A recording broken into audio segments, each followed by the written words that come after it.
First ఉల్లిపాయలు వేసుకోవాలి.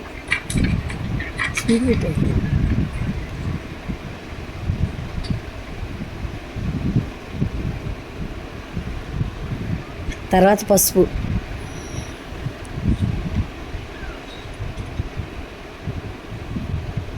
తర్వాత కళ్ళుప్పు, తగినంత కళ్ళుప్పు, కారం, మన రుచికి సరిపడా కారం,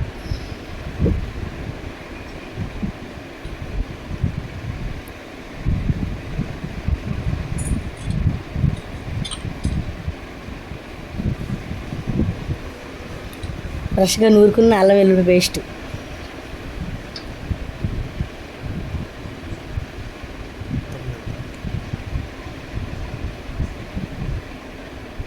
అల్లం వెల్లుల్లిపాయ పేస్ట్ సరిపడా వేసుకోవాలి.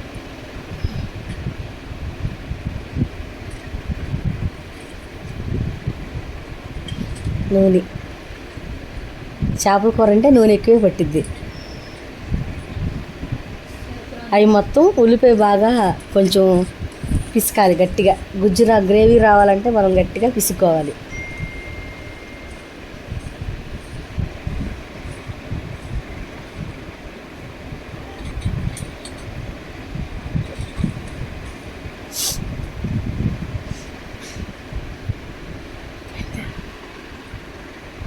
ఇప్పుడు చేపలు శుభ్రంగా కడిగి పెట్టిన చేపలు చక్కగా నీట్గా చేప ముక్కల్ని అలా మసాలాలో కలిపేసుకోవాలి పట్టేలాగా.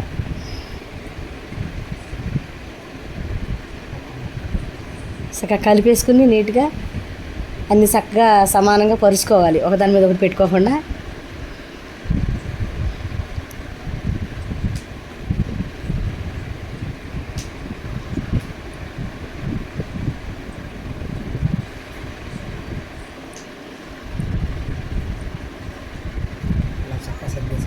చక్కగా నీట్గా అన్ని కళాయిలో సర్దేసుకున్నాక దానిపైన 4 పచ్చిమిరపకాయలు వేసుకోవాలి. చీలికలు చేసి పచ్చిమిరపకాయలు వేసుకోవాలి. ఆ పచ్చిమిరపకాయలతో పాటు ఉల్లిబొందు కూడా వేసుకోవాలి. ఉల్లిబొందు కొంచెం చేయగడుక్కోవాలి. కొంచెం చేయగడుక్కుంటే ఆ ముక్కలకి మసాలా పట్టింది.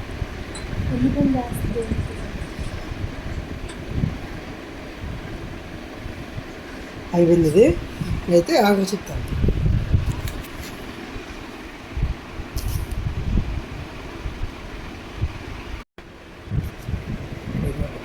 పొయ్యి మీద పెట్టుకున్నాక దానిలో ఉల్లిబొందు వేసుకోవాలి.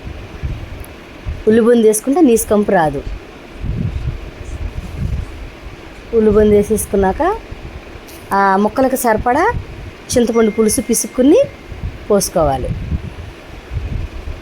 చేపల కూరలో ఉప్పు కారం పులుపు ఎక్కువ ఉంటే కూర 2 రోజులైనా పాడవకుండా చాలా బాగుంటుంది. తర్వాత చింతపండు పులుసు పోసుకోగానే కొంచెం కొత్తిమీర కూడా వేసేసుకోవాలి. దించే ముందు వేసుకోవాలి, తర్వాత ముందు కూడా కొంచెం ఉడికేటప్పుడు వేస్తే మంచి స్మెల్ వచ్చింది. కొంచెం కొత్తిమీర వేసుకుంటే చాలా బాగుంటుంది. లాస్ట్లో కొంచెం కొత్తిమీర వేసి దించేసుకోవడమే.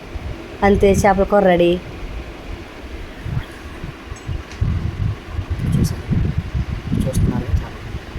చేపల కూర అంతే సేమ్ అలా చూసిన ఇక అలా ఉంటుంది. చేపల కూర రెడీ అయిపోయినట్టే, దించేసుకోవటమే దగ్గరకు అయినాక.